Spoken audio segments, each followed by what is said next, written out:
അവർ ആ ഒരു നടിയെ ആക്രമിക്കപ്പെട്ട സമയത്ത് മാത്രം ആ ഹേമ കമ്മീഷൻ വന്ന സമയത്ത് അതിനുവേണ്ടി മാത്രം ആ സമയത്ത് സജീവമായിട്ടുണ്ട്.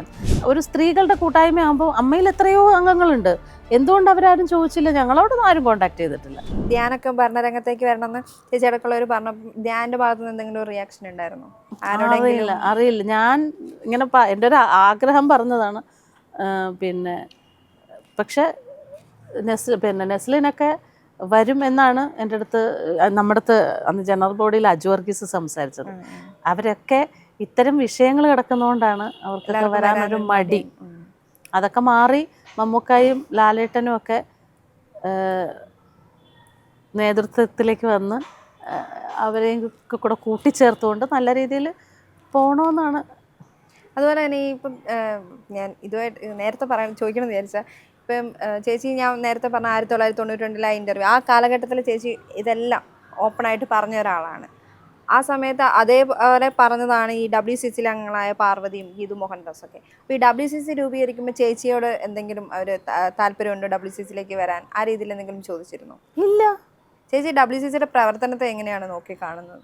അവർ ആ ഒരു നടിയെ ആക്രമിക്കപ്പെട്ട സമയത്ത് മാത്രം ആ ഹേമ കമ്മീഷൻ വന്ന സമയത്ത് അതിനുവേണ്ടി മാത്രം ആ സമയത്ത് സജീവമായിട്ടുണ്ട്. പിന്നെ എപ്പോഴും ഫേസ്ബുക്കിലൊക്കെ അവരുടെ പോസ്റ്റ് എന്തെങ്കിലുമൊക്കെ ഇഷ്യൂ ഉണ്ടാകുമ്പോൾ ഇടുന്നതല്ലാതെ ഒരു സ്ത്രീകളുടെ കൂട്ടായ്മയാകുമ്പോൾ അമ്മയിൽ എത്രയോ അംഗങ്ങളുണ്ട്, എന്തുകൊണ്ട് അവരാരും ചോദിച്ചില്ല? ഞങ്ങളോടൊന്നും ആരും കോണ്ടാക്ട് ചെയ്തിട്ടില്ല. സ്ത്രീകളുടെ ഒരു കൂട്ടായ്മ എന്ന് പറയുമ്പോൾ നമ്മളെയൊക്കെ കോണ്ടാക്ട് ചെയ്യണ്ടേ?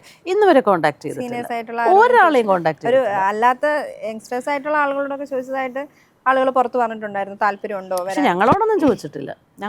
അവരുടേതായ ഒരു സർക്കിളിൽ അവരുടേതായ ഒരു സർക്കിളിൽ അവർ ഒതുക്കാനാണ് ശ്രമിച്ചത്. ബാക്കി ആരും വേണ്ട എന്നുള്ളതാണ്. അവർ രാജിവെച്ച് പുറത്ത് പോയത് എന്തിനാണ്? എനിക്ക് അതിനോട് എതിർപ്പാണ്. ഞാൻ അന്നും പറയും, എന്തിനാണ് അവർ രാജിവെച്ച് പോയത്? അവർ അകത്ത് നിന്ന് പറയാനുള്ള കാര്യങ്ങൾ പറയണ്ടേ? ഇപ്പോൾ ആദ്യം മുതൽ സ്പേസ് ഒന്നും കിട്ടിയിട്ടല്ല നമ്മൾ സംസാരിച്ചിട്ടുള്ളത്, നമ്മൾ ഉണ്ടാക്കിയെടുത്തതാണ് സ്പേസൊക്കെ. എത്രയോ കാലങ്ങളായിട്ട് നമ്മൾ സംസാരിച്ച് നമുക്കൊരു സ്പേസ് ഉണ്ടാക്കിയെടുത്തതാണ്. അതുപോലെ അവർക്കും സ്പേസ് ഉണ്ടാക്കി എടുക്കണ്ടേ? അല്ലാതെ ഇതിന് ശരിയാത്തില്ല കേട്ടോ ഒന്നും പറഞ്ഞ് ഇറങ്ങിപ്പോകുന്നതല്ലല്ലോ വേണ്ടത്. അവിടെ ഫൈറ്റ് ചെയ്യണ്ടേ നമ്മൾ? ഇപ്പോൾ കഴിഞ്ഞ ദിവസം രമേശ് പിഷാരടി ശ്വേതയോട് സംസാരിക്കുന്ന ഒരു വോയിസ് ക്ലിപ്പ് പുറത്തു വന്നിട്ടുണ്ടായിരുന്നു. അത് ആക്ച്വലി ഒരു ചീറ്റിംഗ് പരിപാടി പോലെയാണ് നമുക്ക് തോന്നിയത്. എന്തായിരുന്നു അതിൻ്റെ ഒരു സിറ്റുവേഷൻ? അല്ല, അത് വളരെ മോശമായിപ്പോയി. ഏറ്റവും അടുത്ത സുഹൃത്ത് വിശ്വാസത്തോടു കൂടി സംസാരിച്ച വോയിസ്, അത് ഒരു PR വർക്കിലൂടെയാണ്. അത് അവർ തന്നെ, അത് ഒരു വാട്സപ്പ് കോളാണ്, അത് വേറൊരു ഫോൺ വെച്ച് റെക്കോർഡ് ചെയ്തിട്ട് അത് പുറത്ത് വിടുക എന്ന് പറയുമ്പം, അങ്ങനെയുള്ള നമ്മുടെ അംഗമായ ഒരാളാണ്, അമ്മയിലെ നമ്മളിപ്പോൾ അഭിമാനത്തോടുകൂടെ കാണുന്ന ഒരാളാണ്, ഒരു MLA ആണ് അദ്ദേഹം. വിജയകരമായിട്ട് വൻ ഭൂരിപക്ഷത്തിൽ ജയിച്ചു വന്നതാണ്. അപ്പോൾ നമുക്ക് അഭിമാനമല്ലേ നമ്മളിലൊരാൾ അങ്ങനെ ജനപ്രതിനിധിയായിട്ട് വരുന്നത്? ആ മനുഷ്യൻ്റെ, ആ പയ്യൻ്റെ ജീവിതം തന്നെ നശിപ്പിക്കുന്ന തരത്തിലുള്ള ഒരു പൊളിറ്റിക്കൽ കരിയറും ആ വ്യക്തിത്വം പോലും കളയുന്ന രീതിയിൽ അവർ സൗഹൃദപരമായിട്ട് സംസാരിച്ച ഒരു വോയിസാണ്. അതിൽ അതിൻ്റെ ആ ഒരു പോർഷൻ മാത്രം വിട്ട്, അതായത് PR വർക്ക് വഴി അത് ലോകം മുഴുവനും എത്തിക്കണമെന്നുള്ളതാണ്. അത് എത്തിച്ച് ആ പയ്യനെ നാറ്റിക്കുന്ന രീതിയിലാക്കി. എന്നിട്ടും നമ്മുടെ അമ്മയിലെ അംഗങ്ങൾ എന്തുകൊണ്ടാണ് പ്രതികരിക്കാത്തതെന്നാണ് ഞാൻ ആലോചിക്കുന്നത്. പ്രതികരിക്കണ്ടേ? പിഷാരടിക്ക് ഏറ്റ ഈ ഒരു അപമാനത്തിന് അങ്ങനെ നമ്മുടെ ഇപ്പോഴും രാജിവെച്ചില്ല, എനിക്ക് ആ സ്ഥാനം വേണമെന്നും പറഞ്ഞുകൊണ്ട് തൂങ്ങിപ്പിടിച്ച് കിടക്കുന്ന ആ വ്യക്തിയെ ശരിക്കുമുള്ള ക്രൂരമായ ഒരു അജണ്ട, ഓരോ അജണ്ട അവരുടെ ക്രൂരമായ അജണ്ടകളാണ്. അതെന്താണെന്ന് വ്യക്തമായ സ്ഥിതിക്ക് ഈ അമ്മയിലെ അംഗങ്ങൾ മിണ്ടാതിരിക്കുന്ന എന്താണ് ബാക്കിയുള്ളവർ? പിഷാരടിക്ക് ഒരു ഐക്യദാർഢ്യം പ്രഖ്യാപിക്കണ്ടേ? ഞങ്ങളുടെ കൂടെയുള്ള അംഗമാണ്, ഞങ്ങളുടെ സഹോദരനെ പോലെയുള്ള ഒരാളാണ്, അയാൾക്കെതിരെ ഇത്രയും വലിയ വിശ്വാസവഞ്ചന ചെയ്തതിന് പ്രതിഷേധിക്കണ്ടേ? പബ്ലിക്കായിട്ട് പ്രതിഷേധിക്കണം. ആരൊക്കെ പ്രതിഷേധിച്ചു? വളരെ കുറച്ച് ആൾക്കാർ ആരെങ്കിലും പറഞ്ഞിട്ടുണ്ടെങ്കിലുണ്ട്. ഇതിനൊക്കെ പ്രതികരിച്ചില്ല, പിന്നെ എപ്പോഴാണ് പ്രതികരിക്കാൻ പോകുന്നത്?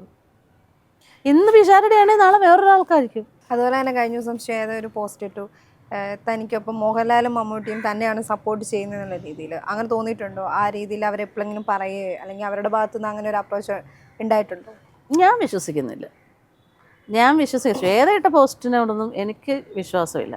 അങ്ങനെ ഉണ്ടെങ്കിൽ മമ്മൂക്കയും ലാലേട്ടനും വന്ന് പറയട്ടെ, പിഷാരടിയെ പോലുള്ള ഒരാളെ ഇത്രയും ചതിച്ച ഈ ആൾക്ക് സപ്പോർട്ട് കൊടുക്കുന്നുണ്ടോ എന്നുള്ളത് മമ്മൂക്കയും ലാലേട്ടനും പുറത്ത് പറയട്ടെ. വന്ന് പറയണം. അവർ പറഞ്ഞാലേ വിശ്വസിക്കത്തുള്ളൂ. ഇവർ പറയുന്നൊന്നും വിശ്വസിക്കാൻ പറ്റത്തില്ല. ആർക്ക് വേണേലും പോസ്റ്റ് ഇടാലോ, അതിലൊന്നും വിശ്വസിക്കാൻ പറ്റത്തില്ല. അതുപോലെ തന്നെ താങ്കളുടെ ബ്രദർ ഒരു പ്രൊഡ്യൂസറാണ്. അദ്ദേഹം ജയറാമിൻ്റെ മകൻ കാളിദാസിനെ വെച്ചിട്ട് ഒരു സിനിമ ചെയ്തു. ആ സിനിമ പരാജയത്തിലേക്കാണ് പോയത്. ആ സമയത്ത് ജയറാം ഒപ്പം ഉണ്ടാകും എന്നുള്ളൊരു രീതിയിലുള്ള വാർത്തകളും റിപ്പോർട്ടുകളൊക്കെ ഇപ്പോൾ പുറത്ത് വരുന്നുണ്ട്. എന്താണ് അതിൻ്റെ ഒരു സത്യാവസ്ഥ എന്ന് പറയുന്നത്? 100% സത്യസന്ധമായിട്ടുള്ള കാര്യമാണ്. ജയറാമിനെ വെച്ച് ആടുപുലിയാട്ടം, ജയറാമിനൊരു റീ എൻട്രി മലയാളത്തിലേക്ക് ഉണ്ടാക്കി കൊടുത്തത് ഹസീബാണ്. സൂപ്പർ ഹിറ്റായിട്ട് ഓടിയ പടമാണ്. ഹസീബുമായിട്ട് നല്ല ബന്ധവുമായിരുന്നു ജയറാം. ജയറാം എപ്പോഴും വീട്ടിൽ വരും, നിരന്തരം ഫോൺ ചെയ്യും. അവർ ഭയങ്കര കമ്പനിയായിരുന്നു. ജയറാമിൻ്റെ സ്വഭാവമൊക്കെ നമുക്കറിയാം. അതിവിനയവും കാര്യം കാണാൻ വേണ്ടിയിട്ടുള്ള ആളാണെന്നൊക്കെയുള്ള എനിക്ക് വ്യക്തമായിട്ട് അറിയാം. ഫേക്കായിട്ടുള്ള ആളാണ്. അത് ആ കാണിക്കുന്ന വിനയൊന്നും ശരിയല്ല. ഹസീബെ ജയറാമിനെ വിശ്വസിക്കരുതെന്ന് ഹസീബിനോടും ഹസീബിൻ്റെ ഭാര്യയോടും ഞാൻ പല പ്രാവശ്യം പറഞ്ഞിട്ടുള്ള. എനിക്കറിയാം, പലരുടെ അനുഭവം നമുക്കറിയാം.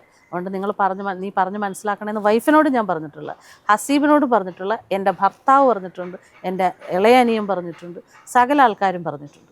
പക്ഷെ അവൻ അന്ധമായിട്ട് ജയറാമിനെ വിശ്വസിച്ചു. കാളിദാസൻ്റെ സിനിമ വേറെ ആരോ ചെയ്ത പടമാണ്. അത് അവരിട്ടിട്ട് പോയതാണ്, തുടങ്ങുന്നതിന് മുമ്പ് ഇട്ടിട്ട് പോയത്. അത് ഹസീബിൻ്റെ തലയിൽ വെച്ച് കൊടുത്തു. എന്നിട്ട് പറഞ്ഞു, ഞാനുണ്ട്, തട്ടുകേട് വന്നാൽ ഞാനുണ്ടെന്ന് പറഞ്ഞിട്ട് അതിൻ്റെ പരിഹാരം ഞാൻ ഉണ്ടാക്കി തന്നിരിക്കുമെന്ന് വാക്ക് കൊടുത്തിട്ടാണ് ഹസീബ പ്രോജക്റ്റിന് വേണ്ടി ഇറങ്ങിയത്. അത് പഞ്ചാബിൽ, ഹൈദരാബാദ്, ഫിലിം സിറ്റിയിലൊക്കെ ഷൂട്ട് ചെയ്തതാണ്. ഒരുപാട് പൈസ മുടക്കി ചെയ്ത സിനിമയാണ്. പഞ്ചാബിൽ പോയിട്ട് വന്നപ്പോൾ തന്നെ എൻ്റെ ഭർത്താവ്, എൻ്റെ ഇളയ ബ്രദറും പറഞ്ഞു, ഹസീബെ പോയ പൈസ പോയി, ഇതിന് മുമ്പോട്ട് പോകരുത്, അത് വിട്ടേക്കെന്ന് പറഞ്ഞിട്ടും ജയറാമേട്ടനോട് ഞാനൊരു വാക്കോ, ജയറാമേട്ടൻ എൻ്റെ കൂടെ ഉണ്ട്, എനിക്ക് ജയറാമേട്ടൻ ധൈര്യം തന്നിട്ടുണ്ടെന്ന് പറഞ്ഞാണ് ആ പടം പൂർത്തിയാക്കി. വലിയ ബഡ്ജറ്റിൽ ചെയ്ത സിനിമ ഫ്ലോപ്പായിപ്പോയി. സാമ്പത്തിക ബാധ്യതകൾ വന്നു, അവൻ മാനസികമായിട്ട് തകർന്നു. പിന്നീട് അവന് സ്ട്രോക്ക് വന്ന് അവൻ മരണത്തിൽ നിന്നാണ് രക്ഷപ്പെട്ടു വന്നത്. കീഹോൾ സർജറിയൊക്കെ ചെയ്യേണ്ടി വന്നു. അതെല്ലാം മലയാള സിനിമയിൽ എല്ലാവർക്കും അറിയാം. പക്ഷേ ജയറാം മാത്രം അറിഞ്ഞിട്ടില്ല. ജയറാം മാത്രം ആ കാര്യം അറിഞ്ഞിട്ടില്ല. ബാക്കിയുള്ള സകല ആൾക്കാരും അറിഞ്ഞിട്ടുണ്ട്. നിരന്തരം ജയറാം വിളിച്ചുകൊണ്ടിരിക്കുന്ന ആളാണ്. ഈ പടം ഫ്ലോപ്പായിട്ട് പോലും ഹസീബിനെ വിളിച്ചിട്ട് എന്താണെന്ന് ചോദിച്ചിട്ടില്ല. അന്നും ചോദിച്ചിട്ടില്ല. പിന്നീട് മകളുടെ കല്യാണത്തിനാണ് വിളിക്കുന്നത്. എത്രയോ 2-3 വർഷത്തിന് ശേഷം വിളിച്ചപ്പോൾ ഹസീബിന് സംസാരത്തിൽ ഈ പറയുന്ന കാര്യങ്ങൾ പറയുന്നതായിരിക്കത്തില്ല പുറത്തോട്ട് വരുന്നത്, അവൻ ഉദ്ദേശിക്കുന്ന കാര്യമായിരിക്കത്തില്ല പറയുന്നത്. അങ്ങനെ കുറച്ച് കുഴപ്പങ്ങളുള്ള സമയത്ത് ജയറാം വിളിച്ചപ്പോൾ ആണ് ജയറാം അയ്യോ എന്ത് പറ്റി എന്ന് ചോദിച്ചു. അങ്ങനെ വോയിസ് മെസ്സേജ്, ഹസീബിന് സംസാരിക്കാൻ പറ്റുന്നില്ല, വൈഫാണ് സംസാരിക്കാൻ, ഹസീബിന് ആ വോയിസ് ക്ലിപ്പ് എൻ്റെ കയ്യിലും ഉണ്ട്. എൻ്റെ വാക്ക് കേട്ടിട്ടാണെന്ന് ഞാൻ എപ്പോഴും കണ്ണനോട് പറയും. എൻ്റെ ഒരൊറ്റ ഉറപ്പിന്മേലാണ് ഹസീബ് ചെയ്തത്. ഹസീബ് അതിന് ഞാൻ വരുന്നുണ്ട്, 10 ദിവസത്തിനകം ഞാൻ വീട്ടിലേക്ക് വരുമെന്ന് പറഞ്ഞു. ഇന്ന് വരെ വന്നിട്ടില്ല. എന്താണെന്ന് വിളിച്ച് ചോദിച്ചിട്ടില്ല. ഹസീബ് വിളിച്ച ഫോൺ എടുക്കത്തുമില്ല. വലിയ ചതിയാണ് ജയറാം ചെയ്തത്. അവൻ എങ്ങനെ നിന്ന ഒരാളാണെന്നറിയാമോ? വലിയ ചതിയാണ് ചെയ്തത്.